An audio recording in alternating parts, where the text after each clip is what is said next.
नमस्कार दोस्तों, नंदिनी ट्यूटोरियल में आपका स्वागत है। आज मैं आकाश आपके साथ कुछ करंट अफेयर्स से करने जा रहा हूँ। तो चलिए स्टार्ट करते हैं। कोल इंडिया, जिसकी स्थापना 1 नवंबर 1975 को हुई थी, 2023-2024 तक 500 परियोजनाओं पर 1,22,000 करोड़ रुपए का निवेश करने वाली है। इससे रिलेटेड कुछ नॉलेज बूस्टर्स। वर्तमान में कोयला खान मंत्री श्री प्रहलाद जोशी हैं। वर्तमान में कोल इंडिया के अध्यक्ष सह प्रबंध निदेशक श्री प्रमोद अग्रवाल हैं। कोल इंडिया एक सार्वजनिक क्षेत्र की महारत्न कंपनी है। कोल इंडिया का राष्ट्रीयकरण भारत सरकार के 3 अधिनियम के द्वारा किया गया था। पहला अधिनियम कोकर कोयला खान आपातकाल प्रबंधन अधिनियम 1971। दूसरा अधिनियम कोकर कोयला खान राष्ट्रीयकरण अधिनियम 1972। तीसरा अधिनियम कोयला खान राष्ट्रीयकरण अधिनियम। इन तीनों अधिनियमों के द्वारा ही सभी कोयले खानों को राष्ट्रीयकृत किया गया था। नेक्स्ट, केंद्रीय मंत्रिमंडल ने भू विज्ञान और खनिज संसाधनों के क्षेत्र में भारत और जिस देश के साथ सहयोग को मंजूरी दी है वो है फिनलैंड। इस टॉपिक से रिलेटेड कुछ नॉलेज बूस्टर्स। वर्तमान में डॉक्टर हर्षवर्धन भारत के केंद्रीय स्वास्थ्य एवं कल्याण मंत्री, विज्ञान प्रौद्योगिकी और पृथ्वी विज्ञान मंत्री हैं, जो कि खनिज और भू विज्ञान के भी मंत्री हैं। फिनलैंड की राजधानी हेलसिंकी में है और इसके राष्ट्रपति साउली निनिस्तो हैं और सना मैरिन प्रधानमंत्री हैं। डेमोक्रेसी इंडेक्स में फिनलैंड का स्थान 5वां है। इस इंडेक्स में नॉर्वे पहले स्थान पे और भारत 91वें स्थान पे है। ग्लोबल इनोवेशन इंडेक्स, जो हाल ही में प्रकाशित किया गया है, इसमें फिनलैंड का स्थान 7वां स्थान है और इस इंडेक्स में स्विट्जरलैंड पहले स्थान पर है, दूसरे स्थान पर स्वीडन, तीसरे स्थान पर यूएसए है और अपना भारत, जो पिछले साल 52वें स्थान पर था, इस बार 4 पोजीशन ऊपर चढ़कर 48वें स्थान पर आ गया है और इस बार पहली बार भारत टॉप 50 में पहुंचा है। फिनलैंड ने 1 जनवरी 1995 को यूरोपियन यूनियन की सदस्यता ली और फिनलैंड की करेंसी यूरो है। नेक्स्ट, रक्षा मंत्रालय ने मेक इन इंडिया को बढ़ावा देने के लिए कितने करोड़ रुपए का अनुबंध पर हस्ताक्षर किए हैं? ये है 2580 करोड़। जैसा कि आपको मालूम होगा, मेक इन इंडिया कार्यक्रम की शुरुआत 25 सितंबर 2014 को प्रधानमंत्री नरेंद्र मोदी ने की थी। नेक्स्ट, भारत के विज्ञान और औद्योगिक अनुसंधान परिषद CSIR और केंद्रीय यांत्रिक अभियांत्रिक अनुसंधान संस्थान CMERI ने मिलकर विश्व का सबसे बड़ा सोलर ट्री विकसित किया है।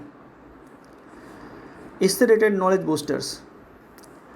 विज्ञान एवं औद्योगिकी अनुसंधान परिषद CSIR की स्थापना सितंबर 1942 को हुई थी।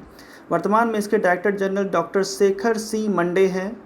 ये विज्ञान एवं प्रौद्योगिकी मंत्रालय के अधीन आता है, जिसके मंत्री डॉक्टर हर्षवर्धन हैं।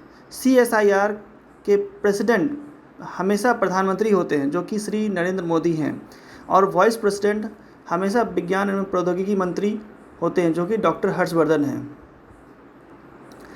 केंद्रीय यांत्रिकी अभियांत्रिकी अनुसंधान संस्थान CMERI, जो कि दुर्गापुर में स्थित है, के director professor doctor Harish Hirani हैं और चेयरमैन भारत के प्रधानमंत्री होते हैं, जो कि नरेंद्र मोदी जी हैं। इसकी स्थापना फरवरी 1958 को हुई थी। Next question. हाल ही में बांग्लादेश के शीर्ष न्यायालय ने हिंदू विधवा महिलाओं को कृषि और गैर कृषि जमीन दोनों पर अधिकार देने का घोषणा की है। इससे रिलेटेड नॉलेज बूस्टर्स। बांग्लादेश की राजधानी ढाका है और वहाँ के राष्ट्रपति अब्दुल हामिद हैं और प्रधानमंत्री शेख हसीना हैं। इसे पाकिस्तान से आज़ादी 16 दिसंबर 1971 को मिली थी। बांग्लादेश का राष्ट्रगान आमार सोनार बांग्ला को श्री रविन्द्रनाथ टैगोर, जिनका जन्म 7 मई 1861 को हुआ था, ने लिखा था, जो भारत के पहले ऐसे नागरिक थे जिन्हें 1913 में नोबेल पुरस्कार से सम्मानित किया था। उन्हें नोबेल पुरस्कार साहित्य के क्षेत्र में मिला था, जो उनकी काव्य रचना गीतांजलि के लिए मिला था। श्री रविन्द्रनाथ टैगोर ही एकमात्र ऐसे कवि हैं जिनकी 2 रचनाएं दो देशों के राष्ट्रगान हैं। एक रचनाएं आमार सोनार बांग्लादेश की राष्ट्रगान है और दूसरा जन गण मन भारत का राष्ट्रगान है। नेक्स्ट, सुमित नागल ने यूएस ओपन में मेंस सिंगल्स का पहला मैच ब्रैडली क्लान से जीतकर इतिहास रच दिया है। वे विश्व रैंकिंग में 124वें स्थान पर है। वे हरियाणा के झज्जर जिले में के रहने वाले हैं। यूएस ओपन से related knowledge boosters. US open की शुरुआत 1881 ईस्वी में हुई थी। ये न्यूयॉर्क सिटी में खेला जाता है। पहला यूएस ओपन केवल पुरुषों के लिए ही खेला गया था, जिसके विजेता रिचर्ड सीयर्स थे। यूएस ओपन के वर्तमान यानी 2019 के पुरुष एकल वर्ग के विजेता राफेल नडाल हैं, जो स्पेन के हैं, और महिला एकल वर्ग की वर्तमान विजेता बियांका एंड्रीस्कू हैं। और एक बात, 1887 ईस्वी में पहली बार यूएस ओपन में महिलाओं को भी खिलाया गया था, जिसमें 17 वर्षीय एलेन हैंसेल विजेता बनी थी। नेक्स्ट, केंद्र सरकार ने भारतीय विमानन कंपनियों को कितने प्रतिशत घरेलू उड़ानों के लिए मंजूरी दी है? 60%। इससे रिलेटेड नॉलेज बूस्टर्स। भारत में पहली विमानन कंपनी टाटा एयरलाइंस थी, जिसकी शुरुआत श्री JRD टाटा ने 1932 ईस्वी में की थी। भारत में विमान सेवाएं नागरिक उड्डयन मंत्रालय के अधीन आता है और श्री हरदीप सिंह पुरी भारत के वर्तमान नागरिक उड्डयन मंत्री हैं। भारत के पहले नागरिक उड्डयन मंत्री श्री जॉन मथाई थे। नेक्स्ट, हिमाचल प्रदेश सरकार ने वार्षिक परीक्षाओं के लिए कितने प्रतिशत सिलेबस को कम करने का फैसला किया है? 30%। इससे related knowledge boosters. Himachal Pradesh को 1 नवंबर 1956 को यूनियन टेरिटरी घोषित किया गया था और 25 जनवरी 1971 को इसकी स्थापना हुई थी। इसकी राजधानी शिमला है और दूसरी राजधानी धर्मशाला है। इस राज्य के गवर्नर श्री बंडारू दत्तात्रेय हैं और मुख्यमंत्री श्री जयराम ठाकुर हैं, जो बीजेपी से संबंधित हैं। हिमाचल प्रदेश में एक सदनीय विधानसभा है, जिसमें कुल 68 सीटें हैं और राज्यसभा की 3 सीटें और लोकसभा की 4 सीटें हैं। नेक्स्ट, गुजरात में 1500 करोड़ रुपए की लागत से विश्व का सबसे बड़ा टॉय म्यूजियम बनाया जाएगा। गुजरात से रिलेटेड नॉलेज बूस्टर्स। गुजरात की स्थापना 1 मई 1960 को हुई थी। इसकी राजधानी गांधीनगर है। इस राज्य के गवर्नर श्री आचार्य देवव्रत हैं। मुख्यमंत्री श्री विजय रूपानी, जो बीजेपी से संबंधित है। गुजरात में एक सदनीय विधानसभा है, जिसमें कुल 182 सीटें हैं। इस राज्य में राज्यसभा की 11 सीटें हैं और लोकसभा की 26 सीटें हैं। गुजरात का राजकीय पशु एशियाई शेर है। राजकीय पंछी ग्रेटर फ्लेमिंगो है। राजकीय फूल गेंदा है।